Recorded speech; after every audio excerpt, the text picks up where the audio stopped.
And, like Annabelle said, everyone loves money. So there's a few things people don't know, and I'm here to sort of bring that awareness to you guys today. So we'll just start off. Actually, let me put my timer on. So, because last time I went over the marker. So tell me, guys, what do you know about financial literacy? Do you guys know, what it means or what it stands for? No. Yeah, if you want, you can comment, in the chat, or if you're willing to talk, let me know. Um,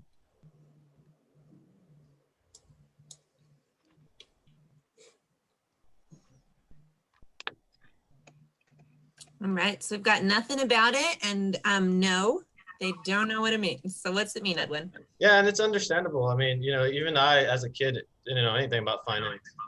And so, the definition of financial literacy is the education and understanding of how money is made, spent, and saved, as well as the skills and ability to use financial resources to make decisions. And then, these decisions ultimately will help you, generate, invest or spend or save money.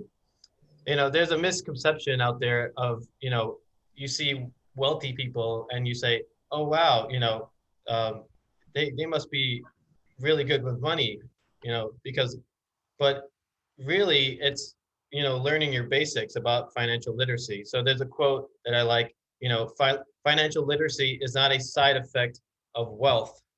Wealth is a side effect of financial literacy. So if you understand what finance is, and you understand, how it works, wealth will come. It's going to be a struggle, but with learning how these things work, you'll get there.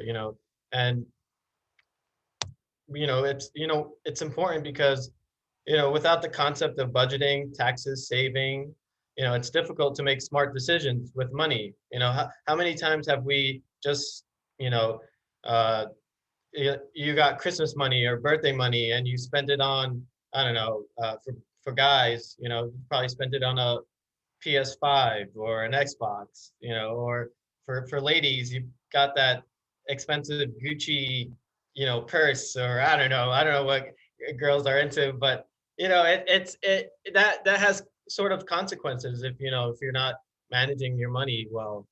And like I said, I had trouble with this, in my younger years.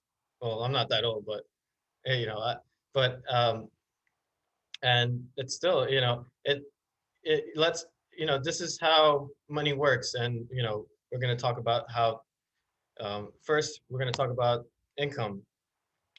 And how many of you guys know how many forms of income are there?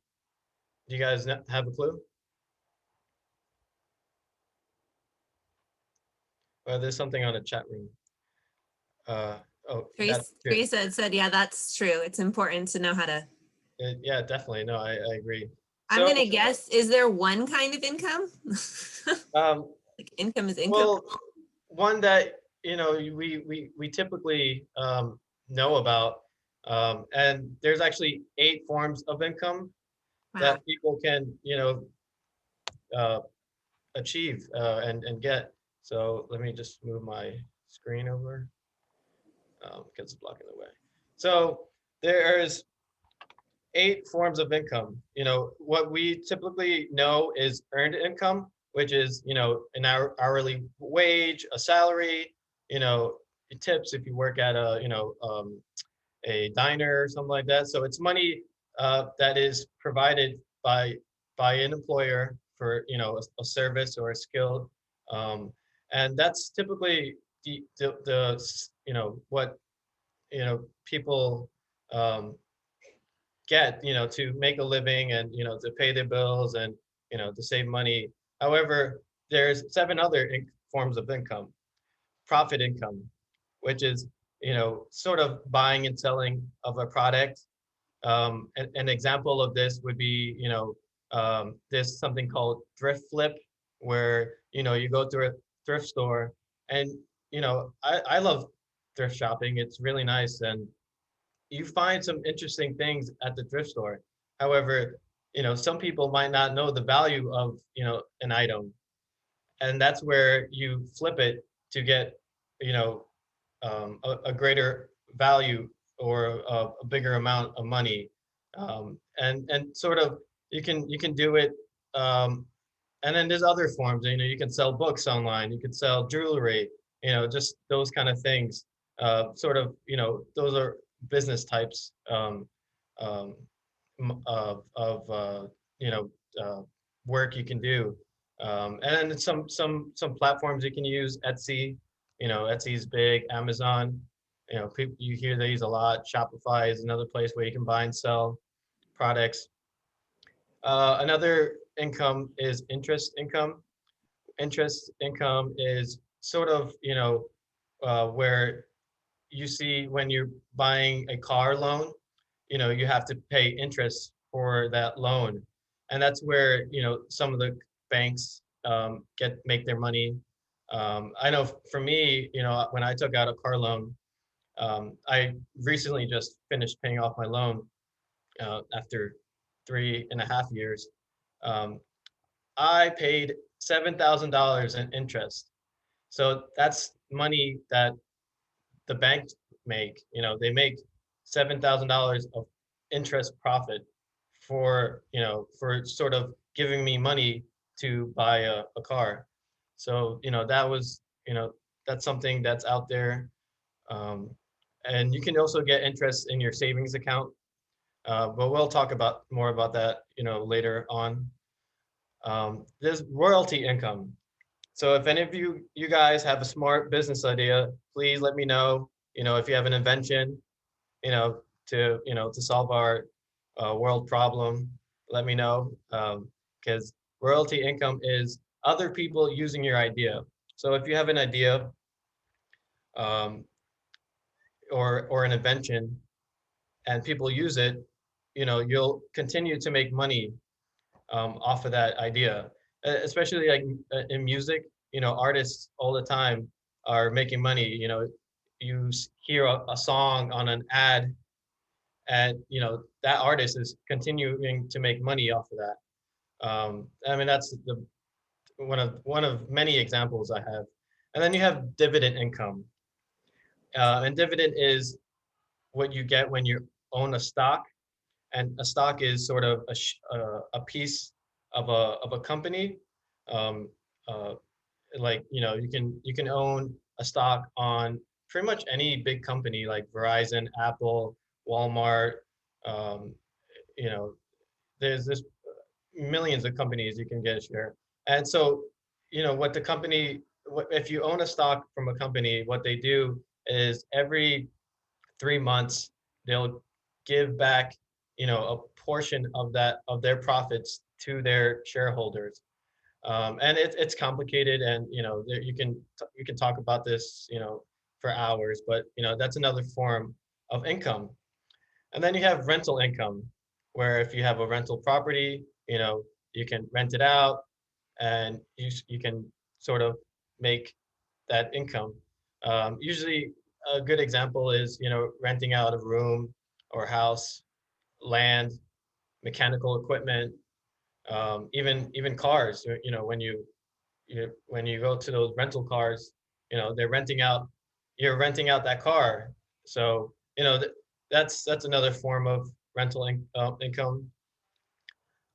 Capital gains is sort of, you sort of, it could be anything, that has value.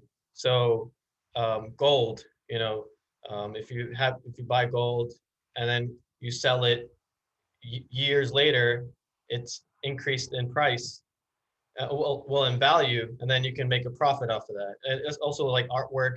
So let's say if you have, the Mona Lisa, right? I don't know, the Mona Lisa is like millions of dollars.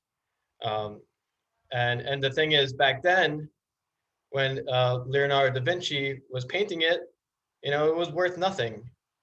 No one really paid it mind.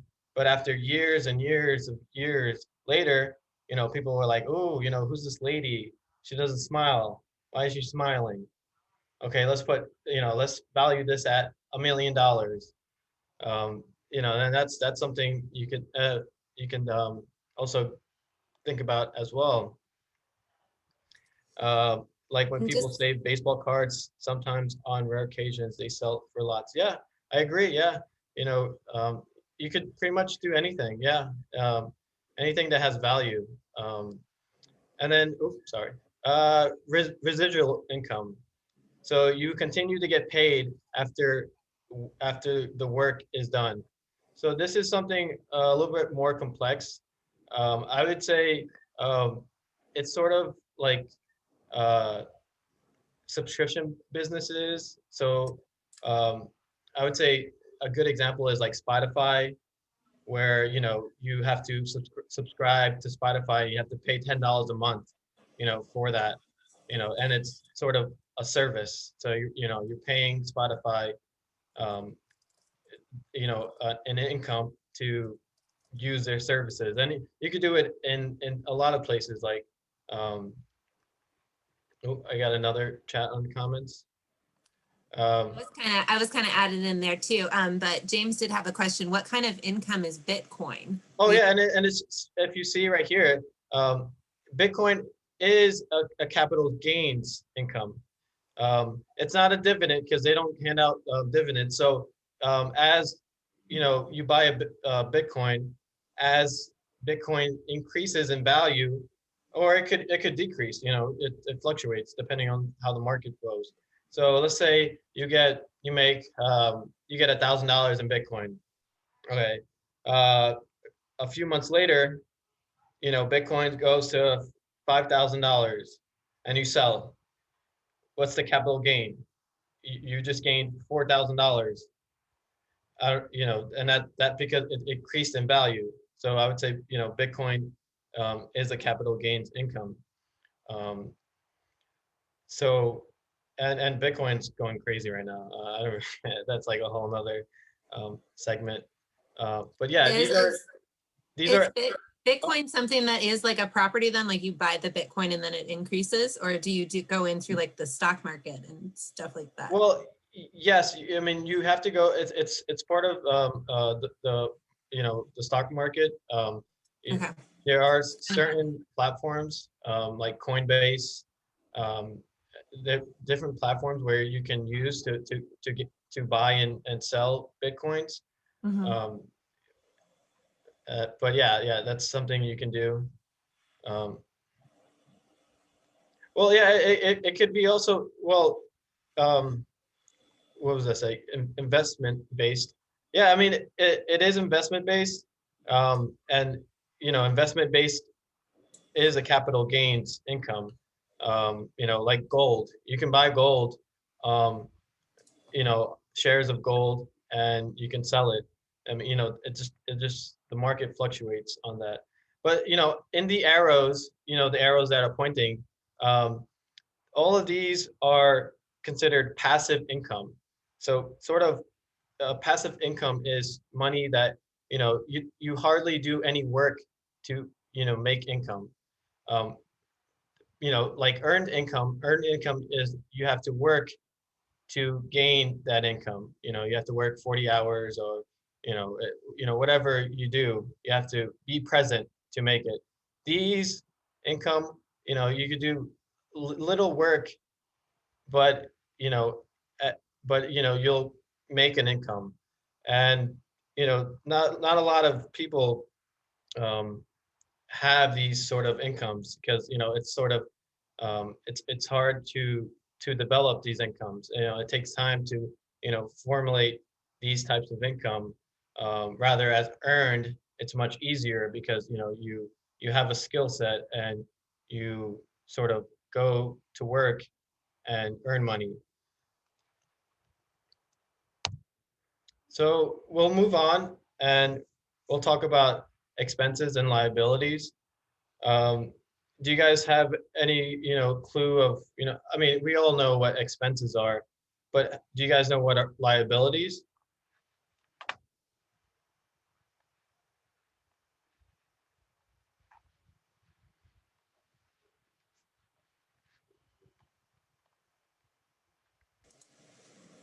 Oh, we don't know. Zoe says kind of, but not a whole lot. So if you guys see this picture over here, we have sort of a car, a Range Rover, and then we have a property. So let's say, um, who wouldn't want to get a Range Rover? I mean, if we had the money, let's be honest, who wouldn't want to buy a nice brand new Range Rover? But it comes with a cost, because if you can't afford, or it's not in your, in sort of, if you don't make enough income to purchase a Range Rover, then you have to get a car loan. And these are sort of liabilities, because you're in debt when you purchase, when you obtain these, a car loan, because these are, there's a term called depreciation value. So a car, once you buy it, will depreciate in value, and it's not making you money. It's costing you money, because you gotta, put gas in that car. You gotta pay car insurance. You have to, you know, do monthly maintenance on that car. So, these things are, you know, cars are a necessity, but if but there's ways to go around it where, you don't have to suffer from getting into debt, you know, because you want a new flashy car. So it's a, pretty much liability is, someone is responsible, especially a debt or financial obligation. And expenses are costs required for something, money, the money spent on something. You need, you have to spend money. You can't avoid it. But there are two types of expenses.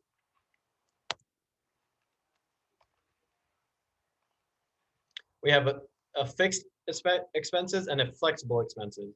So sort of a fixed means, those are things you have to pay. You have to, if you have a car loan, you have to pay your car loan. If you have credit card debt, you have to pay it, because it'll affect you in the long term. Um, and car insurance, those are things you have to pay. Flexible expenses are things that can be flexible, and you can be modified. So like your cell phone bill, if you want unlimited data and spend, 50, $60, where there's, regular plans for, like, I pay $17 from a month for my cell phone bill. And, those are things you can manage, when it comes to budgeting. And here's a scenario. So Jaden, his income is $425 each a month. And then Jaden needs to know if he has enough money to cover all his bills, total, his income and expense categories, to find out how much he has coming in and out. So if you guys have a quick moment, see if Jaden has enough money to cover his expenses. I'll give you a few minutes.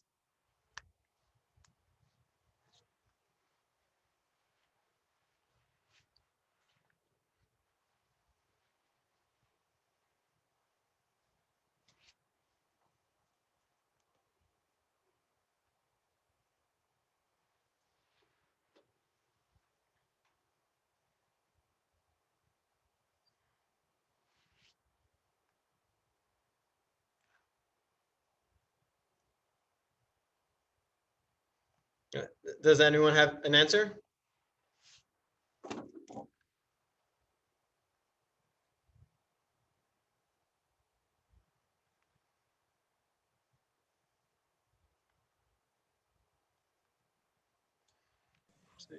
Teresa says no. Oh, it's all right. Yeah, it's okay, Teresa. So if you look at his income, so if he's making $425, so that's how much, he has. So once the expenses come, if you look on the bottom right here, fixed and the fixed expense total, so he has $215. So you just have to subtract, uh, well, if you want to add all, you can add the fixed expense and the flexible expense. So 215 plus 155, which would come out to $370. Okay, that's $370 that of expenses that he has to pay out of his income. So now we minus the 370 from the 425, and he'll be left with $55 for every month. And that's okay. You can probably save $50 and have $5 to go get a Dutch Bro coffee. But that's $5. But yeah, budgeting is very tough, and it's something, it takes practice. But the thing is, what I find it easy if is when you write things down on paper. You physically, okay, so this week, what did I spend my money on? And you write it down. You write down how much money you make, and then you just keep subtracting it, and then you'll find out, like, oh wow, I don't need to buy Dutch Bro coffee. I can make my own coffee at home for half the price or something like that. Just different ways to save, and it works. So moving on, here's another scenario for you guys. So tell me, read Selena's scenario and then Mike's scenario, and tell me which one's a good plan and then which one's a poor plan.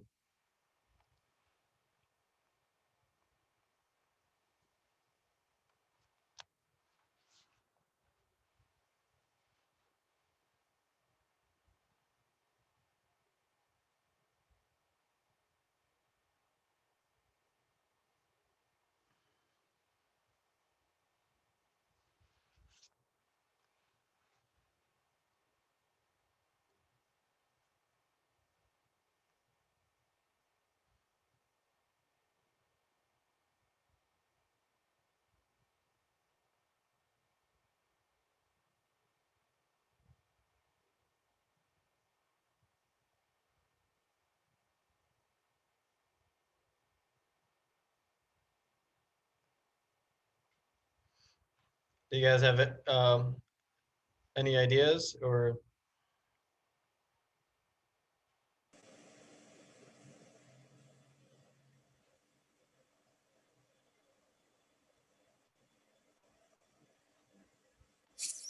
So we've got an answer in the chat that says Mike is making a better choice.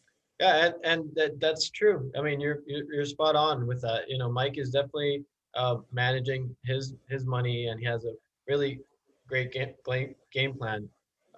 He's comparing online different books, and then you'll know about this more when you're in college. And I can tell you by experience, textbooks in college are super expensive. Even when you rent them out, they can be costly. So it's really important to sort of find ways to save you money. And Selena's story is sort of a poor plan, because she's taking money from her savings to go to this concert. you know so she's never gonna get that car if she keeps going to concerts. But um I that's might have very done that good. a few times. Yeah, I mean, it happens. It uh, might have happened. but we can't make this a habit, of going Mhm. out every week. That's really, that would definitely affect you in the long term. So, one way to start um, getting it, progressing in financial literacy is sort of opening up, accounts. That's the first step. And we all know, the basics of a checkings account and a savings account, and then checkings account, allows you to pay bills and buy goods with the money you have deposited. You know, and when you write a check, use an ATM or a debit card, the financial institution takes that money from your account and pays it to a designated person or business. So that, that's money that you have stored. You can, you know, change your check, get cash, all that good stuff. And then savings, A savings account is a safe place for you to save your money. You can open up a savings for a few dollars, and they also have student accounts where you don't pay fees or anything like that. So that's really big. Um, and then a one benefit of a savings account is that it produces interests.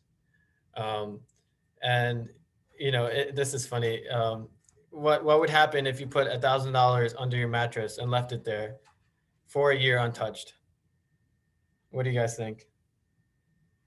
Do you think it will accumulate interest? I think depending on your humidity levels, it might grow some mold. Well, here is sort of a graph Mattress compounding. that shows you what would happen in 5 to 10 years if you leave your money in a mattress. So let's say you leave $1,000, and in 5 years you'll have $1,000, or in 10 years you have $1,000. But I checked in some of the places like Northwest Credit Union. Their savings account annually is 0.05%, and in 5 years it will come out to you'll get 1,000, and you'll get like $2.50 extra, and then 10 years you'll get another extra five. um, and then you have Ally Bank, which is an online banking. They have 0.60% annual interest, and in 5 years it will compound to, you'll make $30 in 5 years, and then in 10 years that will jump to $61. But that's money that you just leave there. So that's compound interest is sort of free money that you get from the banks without doing anything. And then the S&P 500 index fund is sort of investment. It's a sort of a stock investment. Um, it's a mutual fund, and typically mutual funds, well, and index funds, they grow 8%, 8 to 10% annually. And as you can see, in 5 years, you'll make 469 dollars in 5 years, and then 10 years later, it jumps dramatically.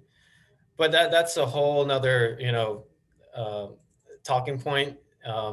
Knowing about these certain places where you can accumulate compound interest.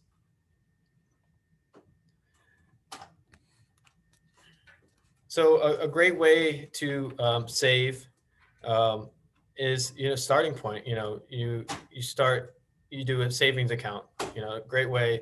You don't have to put a lot of money into it. You do it every 2 weeks, every month. You set up a game plan of you can put $20 in, you can put $50 in. It's okay. At least you're putting something in and you're building on it. And then you have another type of savings, which is certificate of deposit, or CD. And these typically have higher rates, and it's sort of, you sort of stash your money in this certificate deposit, and you just leave it there. You leave it there for 12 months, and it's just a great way to save, because you aren't allowed to take it out, because if you take it out early, there'll be penalties. So that's a great way if you're like that kind of person who, like, oh, I can't save, it's so hard, and you're just pulling money left and right from your bank. This is a great way to sort of stop you from reaching your money. Oh, we got something on the chat. Oh, sounds helpful. I'm glad it. So that way you can't pull it out and go to a concert. Exactly. Darn it, man. Yeah. And another resource that I found here, I think it's called the Dream Saver. Neighborhood Works. They're a nonprofit, and they sort of, it's a savings program for, I think you could even be as young as 12 years old to participate, and they'll match it. So if you save, they'll match what you saved 3 times. So let's say you have $1,000 saved. They'll match that $1,000 3 times. So essentially, you'll get $3,000 from them, and then in total, you'll have $4,000. So I'll click on their website so you can see more. Can you guys see it? Okay. Not, no, it's not coming up. Hold on. Let me just unshare and reshare it. So yeah, here's the Neighborhood Works website. NeighborWorks. Yeah, and yeah, it's a great resources for people who want to know about the Dream Savers program, because I wish I had that. I'm coming from New York and we didn't have anything like this. So, I would have been saving a lot, and so they help you a few things here. Um, you have to be 12 years and older, an Oregon resident. Um, you have to be willing and able to save for 6 months to 36 months. Um, and then you have to live within the 10 counties in Oregon. But yeah, if you guys go on nwumpqua.org, financial opportunities, there's a number down here on the bottom. Give them a call. They'll probably help you guys out, and you guys can start saving for a new car or anything. Um, but yeah, this is definitely a great program. Just real quick, I know NeighborWorks is one of our partners with Quebec. So if it's something we want, we can always do a quick meeting with one of their representatives and talk about it. But that is to say you have a dream and you're saving towards it. So yeah, exactly. Saving for that Range Rover, or college, or, a certain thing that you want to do. Maybe you want to go and take the trip that has certain criteria needs to be followed for the dreams, but it is an amazing program. And like I said, they've got some people out there that we've worked with before, and we could set that up at a time if people were interested. Yeah. No.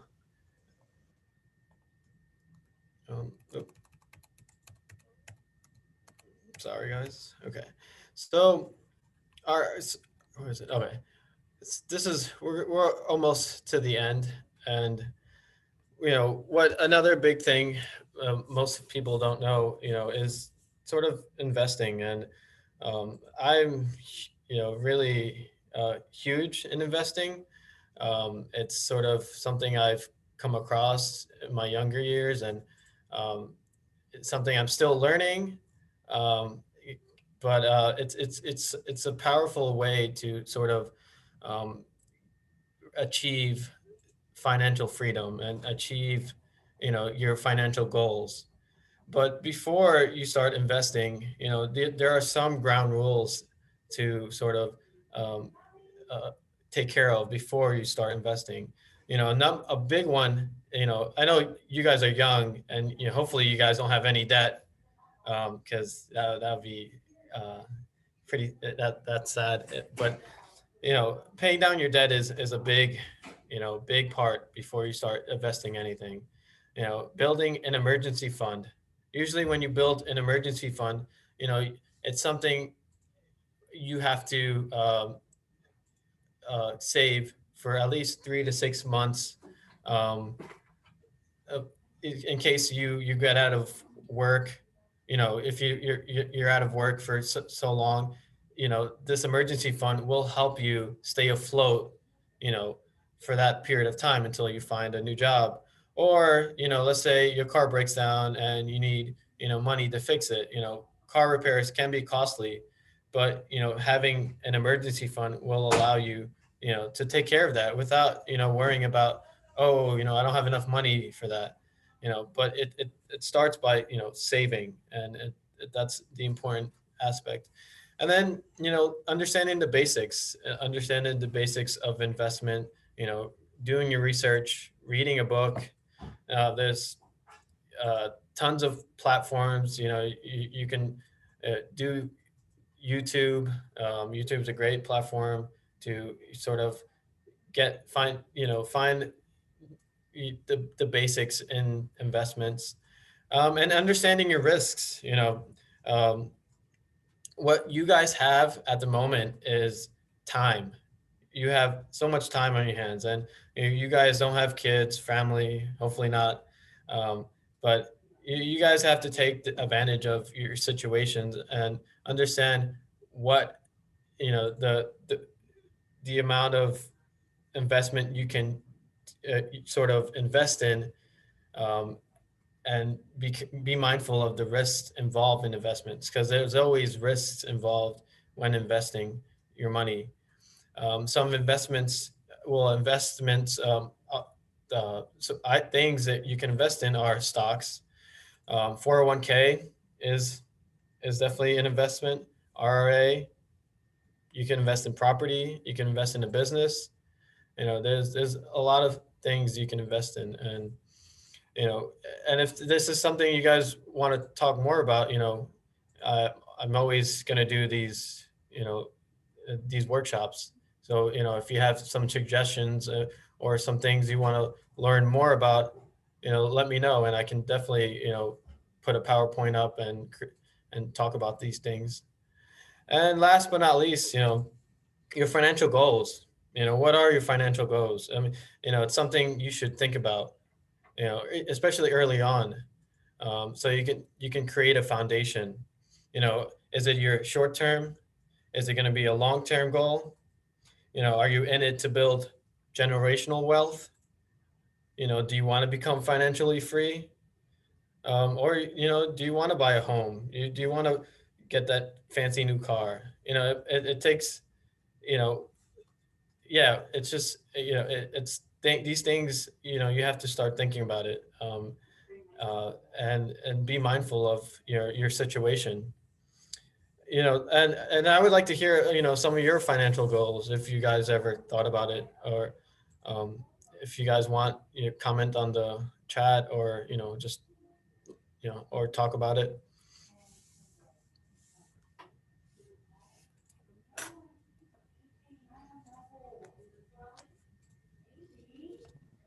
I never really thought about it till just now after this little meeting. I never really started thinking about it. Yeah, I mean, you don't have to sort of go crazy about it, but it's always, I don't know what grade you're in high I'm school. a senior. Oh, well, yeah, that's something, it's important, because once you transition into the adult world, that's your every decision you make has a consequence. So especially in the finance world. So it's better to start doing your research, and really, really focusing on your financial goals, so you can be better off in the future. Well, I can say this helped a lot. Oh, I thank you, I appreciate it. You're welcome.